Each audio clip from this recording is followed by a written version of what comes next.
आप्पाला घरात काय, आप्पाला मतदारसंघात नाही मान आहे, पण तरी बी आप्पाचा एकनाथ शिंदेकडे बराच म्हणे लाड आहे. आप्पाचा विषय नाही हा. हे किशोरप्पा यांच्यावर मी काही फार बोलायची गरज नाही. बरंच काही बघत होते येताना, काय झालं नेमकं मतदारसंघात, कोण काय बोललं, कोण काय बोललं. मतदारसंघातलं एक कुणाचं तरी भाषण मी ऐकत होते, बहुतेक त्यांची मुलगी किंवा अजून कोणीतरी असेल. मग ती बिचारी रडते, ती बिचारी पाणी पिते, ती बिचारी पुन्हा पुन्हा रडते, ती बिचारी पुन्हा पुन्हा असं एकदम तिला कड येतोय, असं आवंडा गिळून गिळून ती बिचारी. आणि म्हटलं अरे एवढं एवढं असं काय दुःख झालंय. तर मग आमच्या पप्पांनी खूप काम केलं, आमच्या पप्पांनी एवढं काम केलं ना की पप्पांना आमच्याकडे बघायला मिळत नव्हता. कशासाठी माय एवढं करायचं, पप्पांना घरी बसं म्हणायचं, एवढं कशाला. म्हणजे पप्पा काय आम्हाला काय असं भाकरण भाजी चुरून खाऊ घालत होते का काय? हा का पप्पा आमच्या घरात येऊन भाकरी थापत होते का, आमचा कापूस वेचत होते का, आमचं सोयाबीन खुरपून देत होते? पप्पांनी आमच्यासाठी केलं म्हणजे केलं काय पप्पांनी आमच्यासाठी? आमचे पप्पा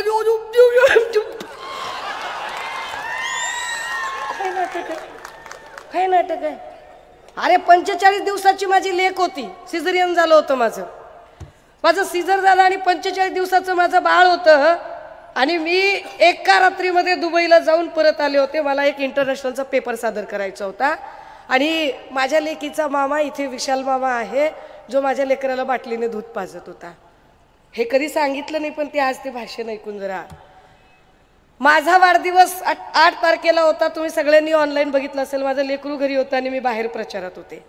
माझ्या लेकराचा वाढदिवस फेब्रुवारीमध्ये होता. मी मुक्त संवादात पायी फिरत होते आणि लेकरू माझं घरी होतं.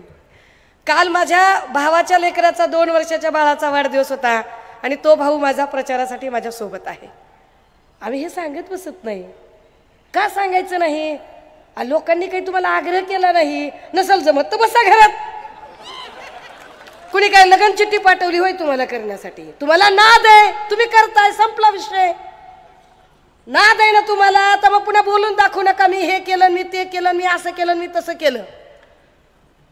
तुम्ही आयत्या पिठावर रेघुट्या मारायला बसलात ते सांगत नाही. आरव तात्यांनी जे उभं केलं होतं, आरव तात्यांना कधीही गद्दारीने स्पर्श केला नाही. आरव तात्यांचं सगळं आयुष्य निष्कलंक चारित्र्य म्हणून त्यांनी त्यांचं आयुष्य घालवलं. त्या आरव तात्यांच्या निष्कलंक चारित्र्याला डाग लावायचं पाप तुम्ही केलं. तुम्हाला अधिकार काय मिळतो आरव तात्यांचा फोटो लावायचा आणि त्यांचं नाव घ्यायचा? तुमच्यासारख्या गद्दारांनी त्यांचं नावही घेऊ नये, लायकी पण नाही तुमची. तुम्ही काय सांगता शहाणपण? राजे हो, मग ते काहीतरी सांगायला लागले की म्हणे शिंदे साहेब असं झालं तसं झालं, मग शिंदे साहेबांनी कुणासाठी काम केलं. जरा पत्रकारांनी लक्षात घ्यावं. एक साधारणतः 3-4 दिवसापूर्वी कुठतरी भाषण चालू होतं आणि एकनाथ शिंदे असं म्हणाले की त्यांनी मला हलक्यात घेतलं म्हणून मी सरकार पाडलं. हलक्यात घेतलं म्हणले, उद्धव ठाकरेंनी मला हलक्यात घेतलं म्हणून मी सरकार पाडलं. हे मात्र बरोबर आहे त्यांचं, हे वाक्य बरोबर आहे त्यांचं. दादा हो, 2.5 वर्षाचा काळ उद्धव साहेबांना मिळाला. मी तुमच्या स्थानिकच्या प्रश्नावर जास्त येणार नाही, कारण वैशालीताईंनी फार त्याच्यावरती वेळ घालवला आणि त्या खूप विस्ताराने त्यावर बोलल्या. साधारणतः 2.5 वर्षाचा कार्यकाल उद्धव साहेबांना मिळाला. फेक नरेटिव्ह सारखा गोंडस शब्द जे देवेंद्र फडणवीस वापरतात, त्या देवेंद्र फडणवीसांनी खरं तर फेक नरेटिव्हचं महानिर्मिती केंद्र हे स्वतः देवेंद्र फडणवीस आहेत, ज्यांनी अनेक नरेटिव्ह इथं सेट करण्याचा प्रयत्न केला. त्या देवेंद्र फडणवीसांनी इथे एक त्यांच्या लावारिस पेट ट्रोलर्स आणि भक्तुल्यांनी 25 पैशाच्या हिशोबाने जे मेसेज पेरतात, त्यांनी एक गोष्ट सांगायला सुरुवात केली की मुख्यमंत्री पदाच्या काळात उद्धव साहेब घराच्या बाहेरच पडले नव्हते. एक नरेटिव्ह कसं सेट केलं जातं बघा, की उद्धव साहेब घराच्या बाहेर पडले नाही, उद्धव साहेब कुणाला भेटले नाही. उद्धव साहेबांचा काळ कोणता? उद्धव साहेबांचा काळ होता 20, 21, 22चे 5-6 महिने. या 20, 21 या 2 वर्षामध्ये फक्त पाचोरा नाही, फक्त महाराष्ट्र नाही, फक्त भारत नाही, अख्खं जग कोरोनाशी झुंज देत होतं. ज्या कोरोना काळामध्ये संबंध जगभरामध्ये सगळीकडे आपल्याला 3च नियम सांगितले जात होते की कोरोनापासून वाचायचं असेल तर काय करावं लागेल? 10 सेकंद हात धुत राहा, 30 सेकंद हात धुत राहा, डेटॉलने सतत हात धुत राहा, तोंडाला मास्क बांधा आणि गरज नसेल तर बाहेर, घराच्या बाहेर पडू नका. शक्य तेवढं तुम्ही तुमचं काम घरातून करा, शक्य तेवढे मानवी संपर्क टाळा. हे 3च नियम होते ना. हीच गोष्ट मोदी सुद्धा सांगत होते ना. 22 जानेवारी मला अजूनही आठवतो तो दिवस की जेव्हा त्यांनी जनता कर्फ्यू मांडला होता आणि त्या जनता कर्फ्यूचं पालन संबंध राज्याने आणि देशाने केलं होतं. कशासाठी? की कुणीही घराबाहेर पडायचं नाही. अगदी लहान पोरांच्या शाळा ऑनलाईन भरत होत्या है ना बाई. आपल्याकडे लेकरांच्या शाळेच्या मोबाईलचे डाटे नव्हते माय भरायला. 4 लेकरांची शाळा असतील, मोबाईल एकच असायचा, तरी सुद्धा आपण ऍडजस्ट करू लेकरांच्या शाळा केल्या ना माय. आपण लेकरं मोबाईलवर शिकवले. 2 वर्ष अनेक लोकांनी ऑफिसच्या मीटिंग्स ऑनलाईन केल्या. ऑनलाईन लोक बोलायची. नातेवाईकांना भेटायचं असेल तर व्हॉट्सअप कॉल चालू होते. अशा सगळ्या काळामध्ये या राज्याची काळजी घेतली ती कुटुंब प्रमुख म्हणून सन्माननीय पक्षप्रमुख उद्धव साहेबांनी आणि त्यांना साथ दिली होती आरोग्यमंत्री राजेश टोपे यांनी. या 2 माणसांनी जे काम केलं ते काम, केंद्रातलं सरकार हे भाजपचं सरकार आहे, ते सरकार काँग्रेसचं नाही, ते सरकार आमचं नाहीये. पण केंद्रातलं सरकार भाजपचं असताना सुद्धा भारत सरकारने ठामपणे सांगितलं की सगळ्यात चांगलं काम कोरोनाच्या काळात जर कुणाचं झालं असेल तर ते महाराष्ट्र सरकारचं झालेलं आहे, ते उद्धव सरकारचं झालेलं आहे. 2 वर्ष हा माणूस अहोरात्र काम करत होता. आपल्याला आपल्या घरातल्या माणसासारखं त्या ऑनलाईन येऊन प्रत्येक गोष्ट सांगायचे. असं करा, तसं करा, भाज्या टिकणाऱ्या विकत घ्या इथपर्यंत सांगायचे ते. की बघा भाजीपाला आणायला सारखे सारखे बाहेर पडू नका, कडधान्य वापरा, डाळी वापरा, त्याच्यात प्रोटीन असतं, त्याच्याने तुम्हाला ताकद मिळेल, मोड आलेली धान्य खा. किती बारीक बारीक गोष्टी ते समजावून सांगायचे. एवढं बारकाईनं आम्हाला कधी याच्या आधी कोणत्या नेत्याने सांगितलं नव्हतं. कोरोना संपला. पुढे काय झालं? पुढे उद्धव साहेब आजारी पडले. आजारपण इतकं भयंकर होतं, मणक्याचा आजार जडला, शरीराचा कुठलाही भाग हलत नव्हता. माणूस मृत्यूशय्येवर गेला. मृत्यूच्या दाढेमध्ये उद्धव साहेब होते. आदरणीय रश्मी वहिनी कावऱ्या बावऱ्या झालेल्या, त्यांच्या डोळ्यात काहूर. आपला नवरा, आपलं सौभाग्य, आपलं कुंकू मृत्यूच्या दाढेमध्ये आहे. आपली 2 लेकरं पंखाखाली घेऊन ती माऊली टुकुर टुकुर टुकुर त्या ICUच्या लाल दिव्याकडे बघायची की काय होणार आहे, आपला नवरा जगेल की वाचेल. तिच्या डोक्यात हे नव्हतं की सत्तेचं काय होईल, मुख्यमंत्री पदाचं काय होईल, त्या खुर्चीचं काय होईल. कारण अमृता वहिनीमध्ये आणि रश्मी वहिनीमध्ये फरक आहे दोघींमध्ये. त्या माऊलीला एवढंच बिचारीला पडलेलं की आपल्या नवऱ्याचं काय होईल, आपल्या सौभाग्याचं काय होईल. आपला नवरा आजारी आहे, तो मृत्यूच्या दाढेत आहे, तो मृत्यूशय्येवर झोपलेला आहे, काय करावं. पण त्याच वेळेला मुख्यमंत्री साहेबांकडे, उद्धव साहेबांकडे काय होतं? मुख्यमंत्री पद होतं. काय करायचं या मुख्यमंत्री पदाचं? मग त्यांनी जवळची काही माणसं बोलावले, काय करावं काय नाही. मग एका माणसावर नजर गेली. माणूस आला होता पोट भरायला म्हणून, मुंबईत आला होता. आधी पोट भरण्यासाठी रिक्षा चालवत होता. रिक्षा चालवणं ही चांगली गोष्ट आहे, ती कष्टाची गोष्ट आहे. कारण रिक्षा चालवायला सुद्धा प्रचंड कष्ट लागतात आणि कुठलंही काम कमी जास्त नसतं. प्रत्येक कामाचा एक मोठा सन्मान असतो. मग ते शिवसेनेच्या शाखेवर यायला लागले. बघता बघता बघता शिवसैनिक झाले, शाखा प्रमुख झाले. शाखा प्रमुख झाल्यानंतर मग हळूहळू विभाग प्रमुख झाले, मग नगरसेवक झाले, मग महापौर झाले, गटनेते झाले, आमदार झाले, मग नगर विकास मंत्री झाले. आणि करता करता करता उद्धव साहेबांचा स्वभाव भोळा, साधा सरळ माणूस. आणि मग काय करायचं? तर मग आदित्य दादांनी, वहिनींनी, सगळ्यांनी ठरवलं की चला आपल्या घरातला माणूस आहे, आपल्या हातचे चहा पोहे खाल्ले, मातोश्री मीनाताई ठाकरेंच्या हातचे चहा पोहे खाल्लेले आहेत, तर चला विश्वास टाकूया या माणसावर. आणि एक कागद सही करून दिला की राज्याचा कारभार करण्यासाठी कुणीतरी एक प्रतिनिधी पाहिजे. एक नेता, एक गटनेता म्हणून तो गटनेत्याचा कागद दिला. खरंच हलक्यात घेतलं उद्धव साहेबांनी. उद्धव साहेबांना त्याची काय म्हणजे हेच नव्हतं की असं काही पुढे होऊ शकतंय. तो कागद दिला.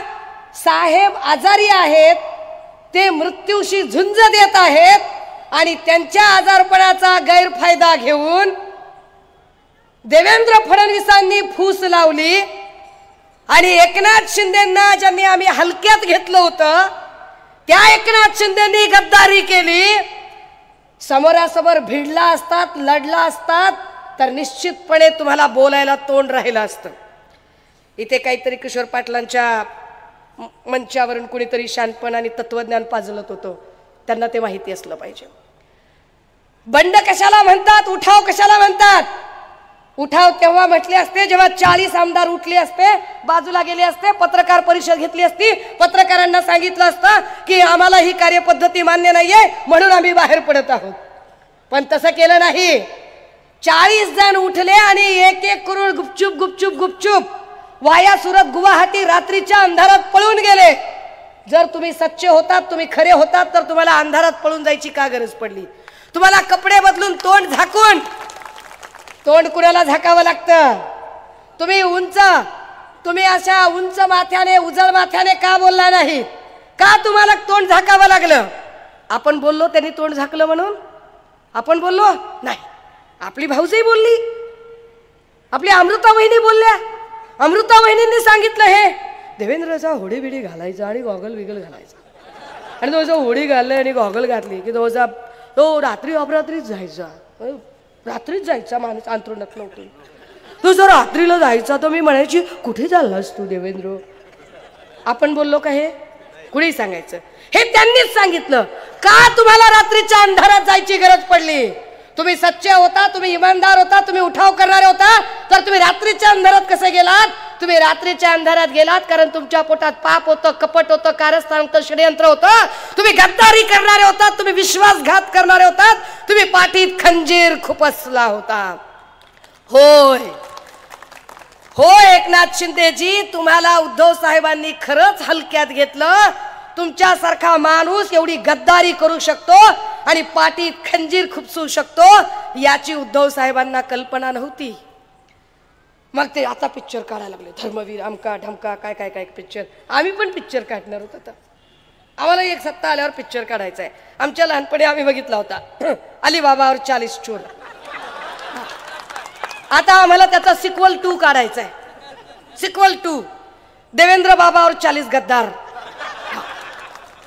आणि मग 40 गद्दारांमध्ये एका एका गद्दाराची स्टोरी, त्यात पाचोऱ्याच्या एका गद्दाराची स्टोरी.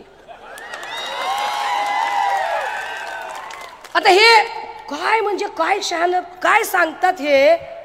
मग ते काहीतरी कोणी लाडकी बहीणवर बोललो. मी तुम्हाला सांगते माय बापाच्या इमानदारीनं मी 17 जिल्हे फिरले बरं का, आणि 18वा जिल्हा आहे. प्रत्येक जिल्ह्यांमध्ये जाते, बायकांशी बोलते. बायका म्हणतात ताई त्याच्या 1500 टिकल्यावर कुणी बसलेलं नाही. इथं लेकरा बाळांचं शिक्षण राहिलंय, कापसाला पैसे नाही, सोयाबीनला भाव नाही, काय करायचं त्याचं?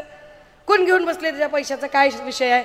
आणि बहीण अशी, बहीण जर खरंच लाडकी असेल तर बहिणीला दिलेलं कुणी काढत नसते, बहिणीला दिलेल्याची कुणी चर्चा करत नसते. चर्चा करतात का माय बहिणीला एवढं दिलं, बहिणीला तेवढं दिलं, बहिणीचं लग्न लावून दिलं, कुणी बोलत नसते. हे बोलणारे लोक जे असतात. आणि खरंच जर एवढी लाडकी बहीण आणि बहिणीबद्दल प्रेम असेल आणि खरंच तुम्हाला जर बहिणीबद्दल आस्था आणि आपुलकी असेल तर किशोर पाटील तुम्ही ठणकावून सांगायचं होतं की माझं आणि माझ्या वैशूचं नातं हे लहानपणापासूनचं नातं आहे, ती माझी लाडकी बहीण आहे. मी 2 वेळा आमदारकी भोगली आरव तात्यांच्यामुळे.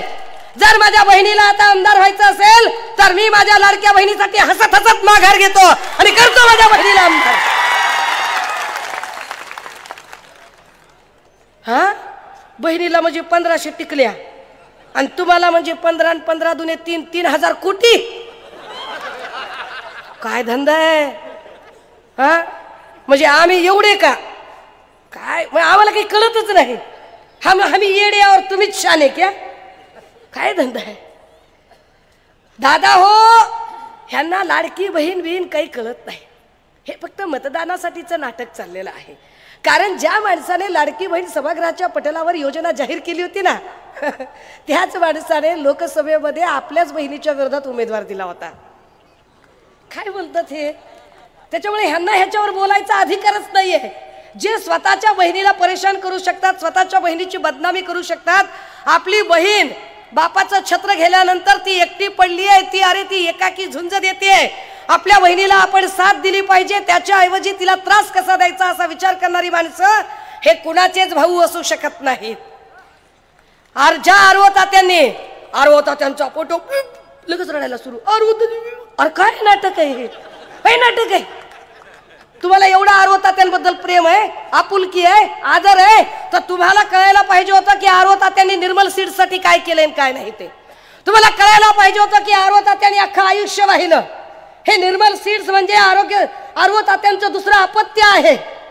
हे आर्व तात्यांचं दुसरं अपत्य आहे जे लेकरासारखं सांभाळलं. आणि त्या निर्मल सीड्स मध्ये आज एक नाही, जेव्हा हजारो कर्मचारी काम करतात त्यावेळेला त्यांचं कुटुंब सुद्धा त्याच्यावर चालतं. आर्व तात्यांचा आशीर्वाद त्या लेकरांवर आहे आणि ती जे हजारो कुटुंब आहेत त्या कुटुंबाचा आशीर्वाद आर्व तात्याच्या लेकीवर आहे. परंतु तुम्ही कसले भाऊ, उलट तुम्ही काय केलं?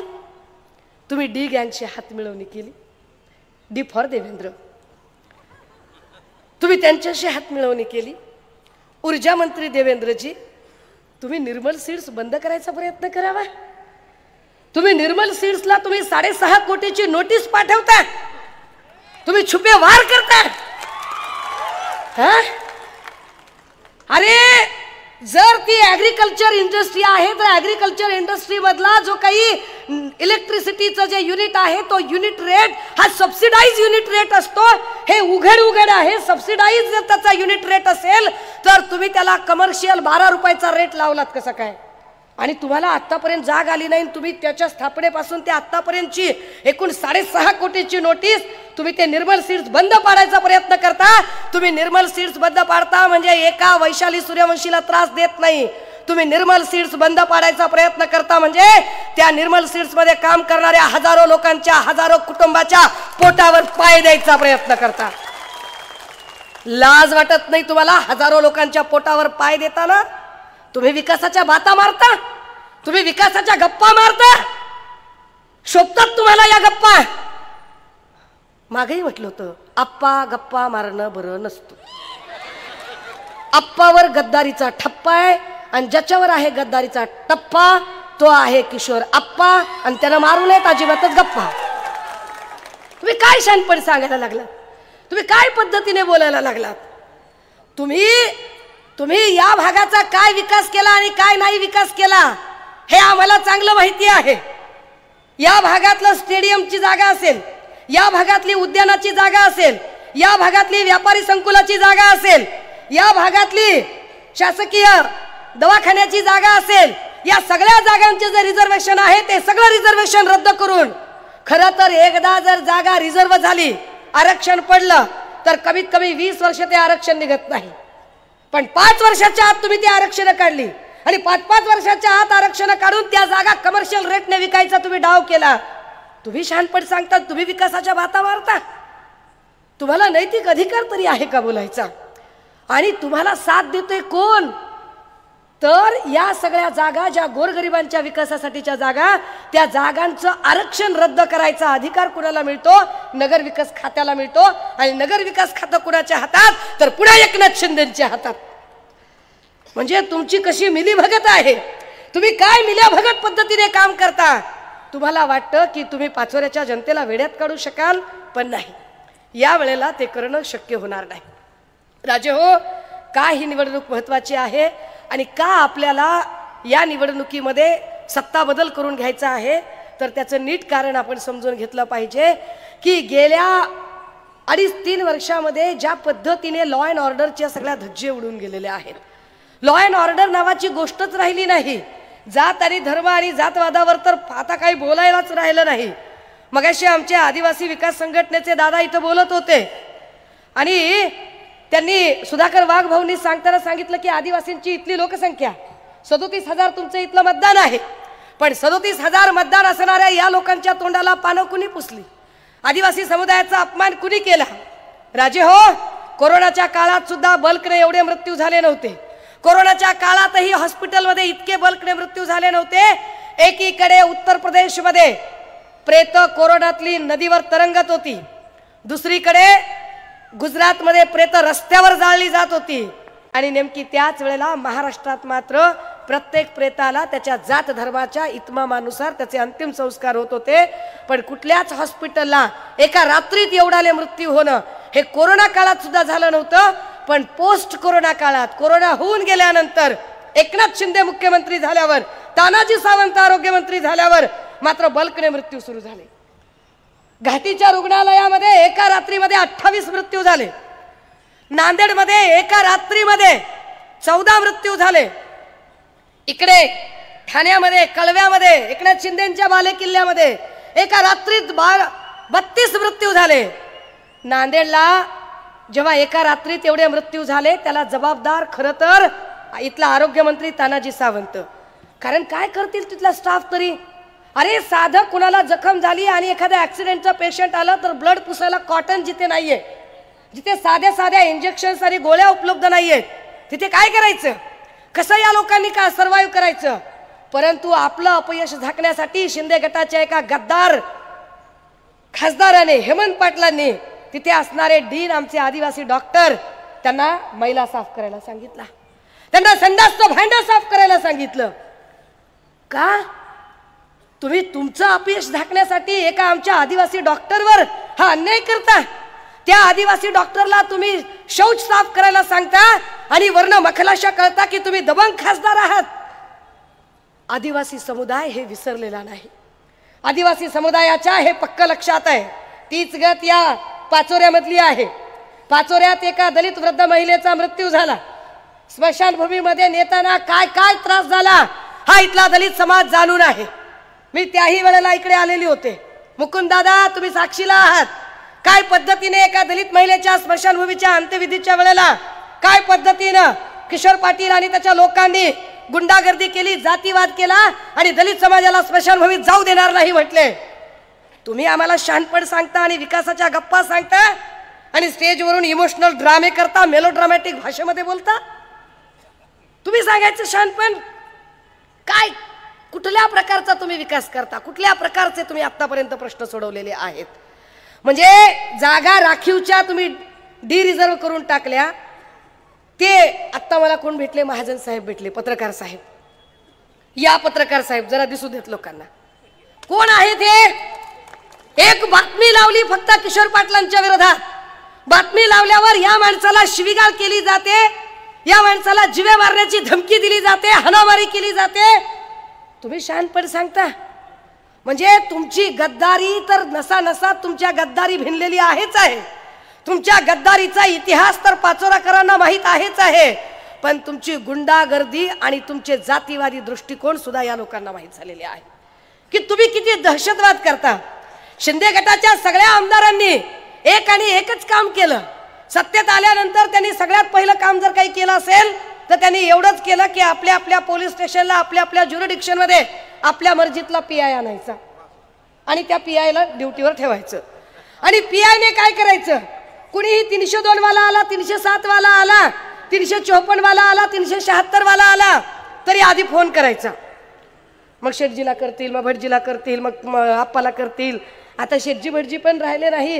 वाटतं शेटजी तर राहिलेच नाही. भटजी बऱ्यापैकी दुरावले गेलेले आहेत आणि किटल्या आहेत थोड्या खळखळ खळखळ करणाऱ्या, किटल्या पण बऱ्यापैकी नाराज आहेत. पण मग त्यांना फोन करायचे आणि पीआयने विचारायचं, किटली साहेब, किटली साहेब काय करता? आप्पाचा फोन लागत नाही, FIR घेऊ का नको घेऊ? त्यांनी सांगितलं तरच FIR घ्यायची, त्यांनी नाही सांगितलं तर FIR घ्यायची नाही. आणि ही पद्धत एकट्या पाचोऱ्यात नाही, ही पद्धत गद्दार गँगच्या प्रत्येक आमदाराने आपापल्या पोलीस स्टेशनमध्ये केली. दादा हो, म्हणून ही निवडणूक गरजेची आहे की हे गुंडागर्दी, हा दहशतवाद, हे सगळं संपवण्यासाठी म्हणून ही निवडणूक प्रचंड गरजेची आहे. राजे हो, गेल्या 2.5 वर्षात कुठलीही नोकर भरती झाली नाही. आरोग्य भरती नाही झाली, कृषी सहाय्यक भरती नाही झाली, जिल्हा परिषद, नगर परिषदेच्या ज्युनियर क्लर्क, सिनियर क्लर्कच्या जागा, परीक्षा निघतात. तो परीक्षा निघतात, फॉर्म निघतात, फॉर्म भरतो आपण, पेपर देतो आणि होतंय काय? आम्ही फॉर्म भरतो, पेपर देतो, सगळं होतंय, घरी लेकरू येते, दुसऱ्या दिवशी पेपरला बातमी, पेपर फुटला. किती पेपर फुटले दादा? 65 पेपर फुटले. 70 मधले 65 प्रकारचे पेपर फुटले. का फुटले 65 प्रकारचे पेपर? कारण सगळी परीक्षा पद्धती जी आधी कधी परीक्षा सरकारी यंत्रणा घेत होत्या, आता ती परीक्षा सरकारी यंत्रणा घेत नाही. आता परीक्षा खाजगी ठेकेदारांना दिल्या. खाजगी ठेकेदार आणि वेंडर पद्धतीने काम करणाऱ्या लोकांना परीक्षा पद्धती आणि नोकर भरतीचं काम दिलं. आणि हे खाजगी ठेकेदार त्यांना वाटेल त्या माणसाला, जो मर्जीतला असेल त्याला बाजूला घेतात आणि त्याला हळूच पेपर सुबडीत न देतात आणि मग पेपर फुटीची प्रकरणं वाढतात. ठेकेदारी दिली होती कुणाला? मी मागेही म्हटलं आणि पुन्हा सांगते, ठेकेदारी दिली त्यांनी. आत्ताही ऑन रेकॉर्ड गुगल करा, सर्च करा, शोधा. ऑन ही वेंडिंग पद्धतीने आणि ठेकेदारी पद्धतीने जी परीक्षा पद्धती भरायला दिली होती, ही जी नोकर भरती करायला दिली होती, ती दिली होती बीव्हीजी क्रिस्टल कंपनीला. बीव्हीजी क्रिस्टल कंपनी कुणाची? प्रसाद लाडची. प्रसाद लाड कुणाचा? देवेंद्र फडणवीसांचा. देवेंद्र फडणवीस कुणाचे? भाजपचे. आणि भाजप कुणाची? अदानी अंबानी. भाजप अदानी अंबानीची. गोरगरिबाचं कोण आहे? मग गोरगरिबांचं कोण? ते काल परवा, मला खरंच राज ठाकरेवर अजिबात बोलायची इच्छा होत नाही, कारण त्या माणसाला स्वतःला काय करायचंय तेच कळलेलं नाही. हा माणूस एवढा कन्फ्यूज आणि एवढा निगेटिव्ह थॉट प्रोसेसचा राजा आहे की याला काय करायचं आयुष्यात तेच कळलेलं नाही. या माणसाने कधीही याच्यावरती चकार शब्द बोलला नाही की अरे 70 पैकी 65 प्रकारच्या परीक्षांचे पेपर फुटले, म्हणजे या सगळ्या ज्या आमच्या माय मावल्या आहेत, ज्यांनी आपल्या लेकरांना पोटाला चिमटा घेऊन शिकवलेला आहे, ज्यांनी आपल्या लेकरांच्यासाठी खस्ता खाल्ल्या, ज्यांनी आपलं लेकरू 8वी झालं, 9वी झालं, 10वी झालं की झालं आता 2 वर्ष, 11वी 12वी झाली की लेकराला माझ्या नोकरी लागते, झालं आता 2 वर्ष की माझं लेकरू नोकरीला लागते. अपेक्षा करून करून ज्या माय मावल्यांनी आपल्या लेकरांना शिकवलं, त्या लेकरांना नोकऱ्याच नाहीत, लेकरं नुसता असा मोबाईल. आणि आया म्हणतात सारखा काय रे मोबाईल मध्ये बोट घालीशील, बोल जा बाहेर जा, जरा काम बघ. कुठं काम बघणार आहे लेकरू? बाहेर काम कुठे आहे? नोकर भरती निघत नाही, जाहिरात निघत नाही. आणि पहिले लोक किमान मुंबई पुण्यांना जायचे आणि कंपन्यांमध्ये जाऊन काहीतरी नोकरी शोधायचे, पण आता मुंबई पुण्यामध्ये जाऊन नोकरी शोधायची पण परिस्थिती राहिली नाही, कारण एक एक एक एक प्रकल्प यांनी गुजरातला पाठवला. एकही प्रकल्प महाराष्ट्रात ठेवला नाही. जेवढे म्हणून आम्हाला रोजगार देण्यासारखे प्रकल्प होते, ते सगळेच्या सगळे प्रकल्प यांनी गुजरातला पाठवले. आणि या सगळ्या प्रकल्पांमधून नुकसान केलं, त्यावर कुणी चकार बोलायचं नाही. तुमच्या लेकरांचं भविष्य घडवायचं असेल तर या वेळेला बदल करावा लागेल. हा बदल करताना अजून एक गोष्ट लक्षात ठेवावी लागेल की का बदल करणं गरजेचं आहे. मी मगाशी म्हटलं की लॉ अँड ऑर्डरचा विषय फार महत्वाचा आहे. देवेंद्र